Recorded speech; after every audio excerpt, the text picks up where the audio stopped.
hei kõigile, üle pika aja taas lähen rattaga kuulerdama. Minu jaoks on see mugavustsoonist välja astumine, kui sa sõidad iga päev autoga mööda linna ringi ja siis järgmisel hetkel otsustad, et aga miks mitte, ilm on super, läheks rattaga. Me vaatame, mitu kilomeetrit ma siis täna suudan. Aitäh kõigile, et te tellite Bolti ja mina saan seeläbi teha trenni. Peab tõdema, et rattaga kuulerdamine, see polegi nii imelihtne. Ma olen 9 tellimust teinud ja 10 oli mul tänase päeva eesmärk. Ma lähen teen selle 10. tellimuse ka ära ja tänase päeva eesmärk teha 10 tellimust rattaga ja siin suht inimtühjas linnas.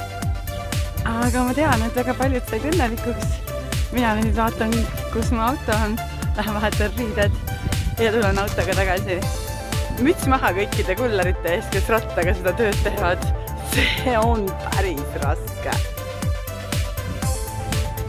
Aitäh mu armsatele kulleritele, kes tõesti motiveerivad mind. Maarja, muidugi sa suudad, muidugi sa saad hakkama ja sa jõuad ja jaksad veel ja veel.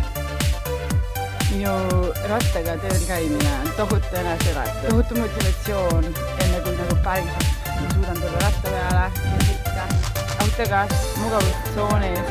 Sul on nagu kõik asjad käejala juures ja sa ei hakka niimoodi hingestama. Me ei ole tuul, millega pidi mind täna võitlema. Aga 30 kilomeetrit sellega ja jätkan toidu autoga. Nii mõnus on olla tagasi autos. Fantastiline kogemus jälle üle pika aja.